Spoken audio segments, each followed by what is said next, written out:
Hello friends, welcome back to the Decoded series. आज हम बात करने वाले हैं चाइना ताइवान कॉन्फ्लिक्ट के बारे में, which has been in news quite a lot in this week. ठीक है, तो काफ़ी स्टूडेंट्स इस बारे में पूछ भी रहे थे and I thought Decoded will be a nice platform to cover this entire story. तो चाइना ताइवान कॉन्फ्लिक्ट वैसे तो स्टोरी बहुत बड़ी है, but I will try to give you a bird's eye view of what this conflict is about, important facts from the historical background, what is happening and what are different point of views from, I mean looking at from what is China's point of view, what is Taiwan's point of view, US का क्या angle है। तो वो सारी बातें हम लोग आज करेंगे। ताइवान के डिफेंस मिनिस्टर ने अभी पार्लियामेंट में ये कहा है कि China will invade Taiwan by 2025 और बेसिकली हम सब ने देखा है कि फ्रॉम 1 अक्टूबर ऑनवर्ड स्पेशली, ठीक है, जब चाइना ने अपना फाउंडेशन डे सेलिब्रेट किया था उसके 4 दिन के अंदर अंदर 150 fighter jets have been targeted towards Taiwan's air defence identification zone. ठीक है, तो almost 150 airplanes warplanes have been sent into air defence zone in last 4 days. ये ताइवान के डिफेंस मिनिस्टर ने पार्लियामेंट को इन्फॉर्म किया। अब ये प्लेन्स क्यों भेजे गए, ठीक है, what is the whole objective behind this exercise. ठीक है, तो basically there are a few theories around it. ठीक है, obviously one was obviously to bully Taiwan, ये तो एक नो ब्रेनर है, but apart from that there were theories that ये प्लेन्स भेजे गए ताइवान की air capabilities, air defence capabilities को टेस्ट करने के लिए और दुनिया भर को भी ये सिग्नल देने के लिए कि China can use military might if there are countries which are supporting Taiwan's objective. ठीक है, तो जो ताइवान स्ट्रेट है उसमें कुछ टाइम से यूएस एक्टिविटीज़ हुई, फिर अभी एक ब्रिटेन का वॉरशिप वहाँ पर से होकर के गुजरा। So this is also to signal to the world that China is very serious about Taiwan and it can use its military might if other countries try to support Taiwan. So you can see here Chinese government is trying to draw a red line for the international community, warning them not to support Taiwan, and it is also trying to test the capabilities of Taipei defense forces. ठीक है, now if you see this, the warplanes have not breached Taiwan's airspace. हो सकता है आप में से कुछ लोगों को लगे कि ताइवान के एयर स्पेस में उन्होंने एंटर किया है। नहीं, it has not breached Taiwan's airspace which covers under the international laws. तो ऐसा नहीं है, but they breached the air defense identification zone which is the region which is monitored by the country's military for defense purposes. ठीक है, तो काफ़ी proximity में वो लोग आए ताइवान के एयर स्पेस के।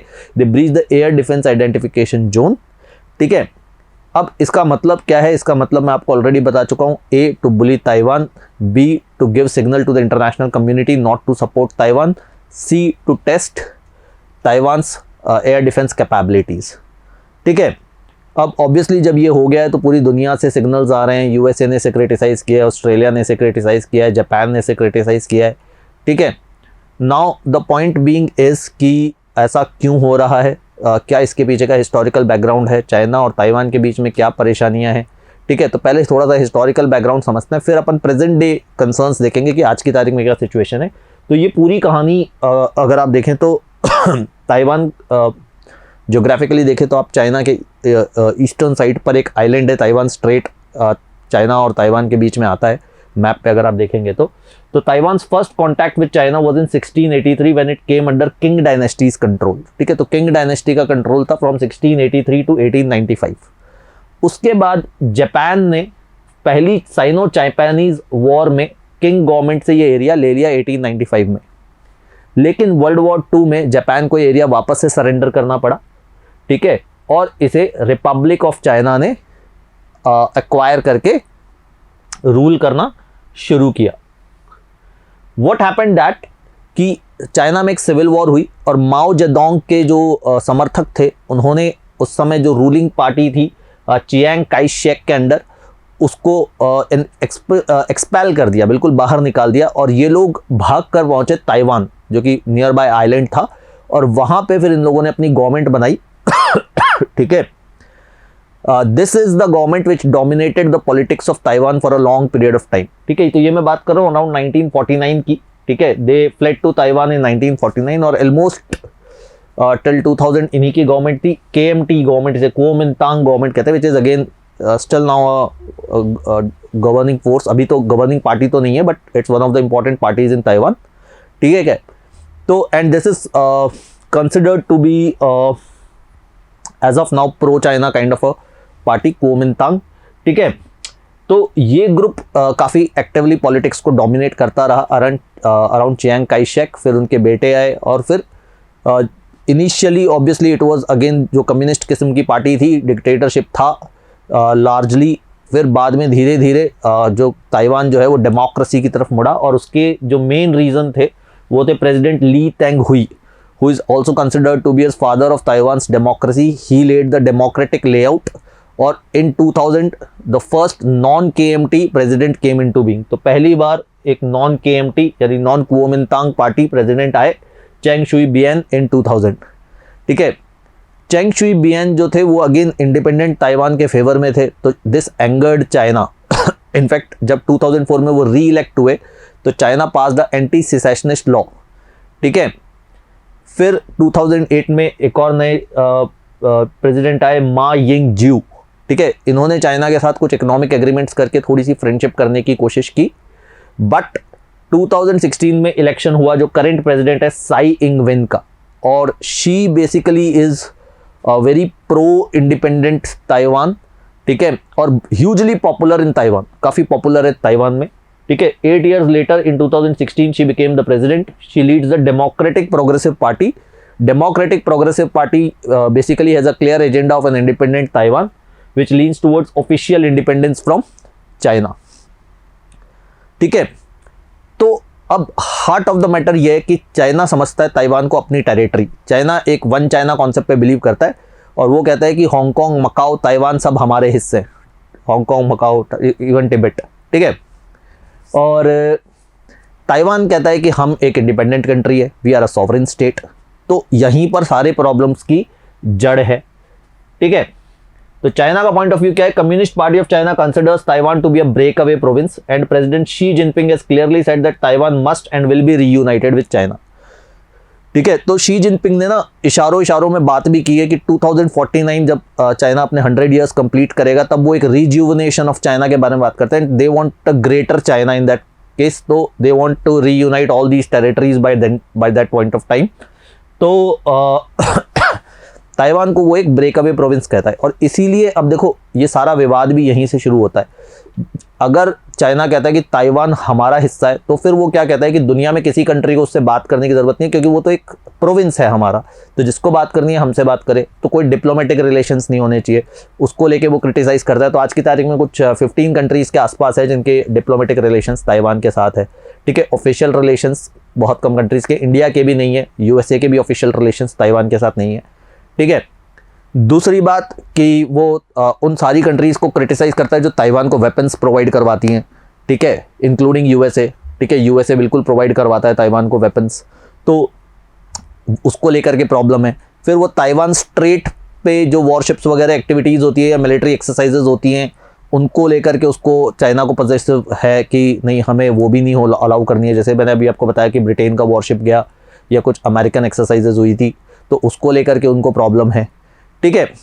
फिर ताइवान अगर कोई इंडिपेंडेंट प्लेटफॉर्म पे अपनी इंडिपेंडेंस कहीं शो करे, जैसे अभी जो लेटेस्ट इशू है उसमें ताइवान ने ट्रांस पैसिफिक पार्टनरशिप में मेंबरशिप के लिए अप्लाई किया था, तो चाइना ऑलरेडी अप्लाई कर चुका था। तो चाइना ने कहा भाई जब मैंने अप्लाई कर दिया तो तुम तो मेरा ही हिस्सा हो, तुम सेपरेटली कैसे अप्लाई कर रहे हो। तो कोई भी ऐसी चीज़ जो ताइवान को as an independent country project करे, उसको लेकर के चाइना में प्रॉब्लम है, because China considers Taiwan as a breakaway province which ultimately will get reunited with China even if it needs a military force, और ऐसा वो कम्युनिकेट कर चुके हैं, ठीक है। अच्छा, अब ताइवान का क्या पॉइंट ऑफ व्यू है? ताइवान कहते हैं we are more than a province, we are a sovereign state. हमारा अपना कॉन्स्टिट्यूशन है, डेमोक्रेटिकली इलेक्टेड लीडर्स हैं, 3 लाख के आसपास के एक्टिव आर्मी है। तो हम एक सॉवरेन स्टेट कैसे हुए? We are a separate, sorry, हम एक प्रोविंस कैसे हुए? We are a separate sovereign state, we are a country. फिर ताइवान के अगर हम लोगों की भी बात करें, तो ताइवान की यूथ जो है या ताइवान की ज़्यादातर जो लोग हैं, they do not identify themselves as Chinese. तो एक सर्वे भी हुआ 2020 में, जिसमें 2/3 ऑफ ताइवान के रेजिडेंट्स ने कहा कि वे आर सिंपली ताइवानीज, 1/3 ने कहा ताइवानीज एंड चाइनीज, और लेस देन 3% पीपल सेड कि चाइनीज। तो ज़्यादातर जो ताइवान की जनता है they are also pro Taiwan, और they are basically their aspiration is for a separate country independent of Chinese influence. ठीक है, a vast majority of Taiwanese people are oppose to the one country two systems. तो ये China ने propose किया था one country two system basically concept, जिसमें उन्होंने कहा था कि अगर Taiwan is open for reunification तो हम लोग इस तरह का सिस्टम कर सकते हैं कि जैसे हांगकांग में या मकाऊ में कि आपको एक स्पेशल एडमिनिस्ट्रेटिव रीजन डिक्लेयर कर दिया और आपको एक reasonable autonomy they the, but you will be under China. ठीक है, so one country two system model in which Taiwan like Hong Kong and Macau will function as a special administrative region of China, maintain its own economic and administrative system। तो इसके लिए भी Taiwan के लोग तैयार नहीं हैं, because they simply don't trust China to keep their promise. उन्होंने कहा जो चाइना हांगकांग में कर रहा है, आज हांगकांग में लोगों का जो हाल है कल को हमारा भी वही होगा। ठीक है, तो they don't trust China to keep their promise and that is why they don't they are not in favour of one country two system model. अब यूएस का क्या पॉइंट ऑफ व्यू है, why is US involve into all this? तो देखो US के साथ वैसे US के कोई ऑफिशियल जैसा मैंने कहा डिप्लोमेटिक रिलेशनशिप्स ताइवान के साथ है नहीं, बट इनके बीच में दोस्ती थोड़ी बढ़ गई है और उसके पीछे यूएस का अपना स्वार्थ है, उसके अपने रीजंस हैं।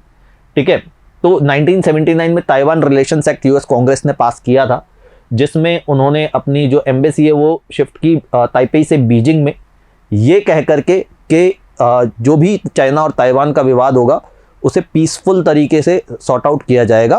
ठीक है, and US can support Taiwan even through military means but is not obliged to do सो।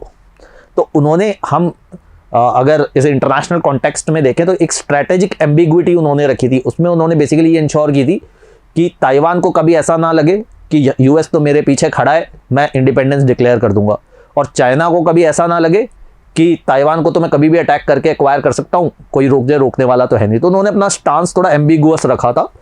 ठीक है, अच्छा अब यूएसए के लिए क्या कुछ दाव पे लगा है? पहली बात तो ताइवान एक अच्छी खासी इकोनॉमी है, हम सब जानते हैं आज की तारीख में the world is into a state of cold war between US and China.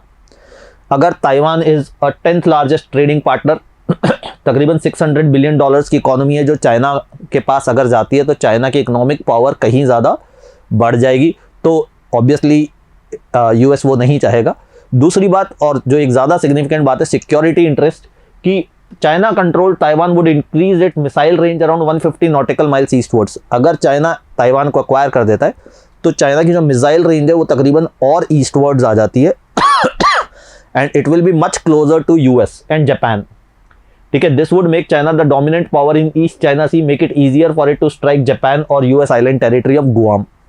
ठीक है, तो अगर चाइना के पास ताइवान आ जाता है, उसके मिलिट्री इंस्टॉलेशंस वहां तक पहुंच जाते हैं, तो यूएस और जापान दोनों चाइना की रेंज में और पास हो जाएंगे, which will again be a cause of concern for both US and China. That is why this is one of the most prominent reasons कि यूएस इज ऑल्सो इन्वॉल्व्ड। ठीक है, सो we understood what is China's point of view, we understood what is Taiwan's point of view, what is US point of view, and why this entire circus is happening. ठीक है, it will have implications for the world across, क्योंकि maritime security को लेकर के भी issues हैं, global piece को लेकर के भी है। ताइवान की जो प्रेसिडेंट है उन्होंने बेसिकली कहा कि it has ramifications for not just Taiwan but the global world order. और चाइना ने भी धमकी दी है कि अगर ताइवान के सपोर्ट में बाकी कंट्रीज आई, it could start third world war. ठीक है, तो again it has ramifications beyond what is being seen in the newspapers, but let's see how the story unfolds. ठीक है, तो ये एक बर्ड्स आई व्यू था चाइना ताइवान इशू का। आई होप थोड़ी क्लैरिटी आप लोगों को इससे में मिली होगी। ठीक है, लास्ट टाइम हमने एवरग्रांड क्राइसिस के बारे में बात की थी और मैंने आपसे कहा था कि Evergrande crisis reminds us of a similar kind of a crisis which happened in 2008-9, और उस समय एक बड़ा इन्वेस्टमेंट बैंक बर्बाद हुआ था और मैंने आपसे उसका नाम पूछा था और आप लोगों ने उसका जवाब भी दिया, काफ़ी लोगों ने। Lehman brothers was the answer. ठीक है, तो वो आंसर मुझे बताना था, बिल्कुल करेक्ट आपका आंसर रहा। ठीक है, जिन लोगों ने दिया उनको कॉन्ग्रेचुलेशन, जो नहीं दे पाए उनको मैंने आंसर बता दिया है। ठीक है, इन केस आपको ना पता हो तो। ठीक है, आज हमने ताइवान के बारे में बात की है, तो थोड़ा सा ताइवान के बारे में आप पढ़ें। ताइवान की करेंसी क्या है, कैपिटल क्या है, ठीक है, लीडरशिप तो मैंने आपको बताई है। ठीक है, और स्टोरी को थोड़ा फॉलो करें, अपडेट्स हमारे नोट्स बनते जाने चाहिए इस बारे में। ठीक है, तो अगले हफ्ते फिर किसी इशू के साथ बात करेंगे। Till then take care, good bye and keep reading.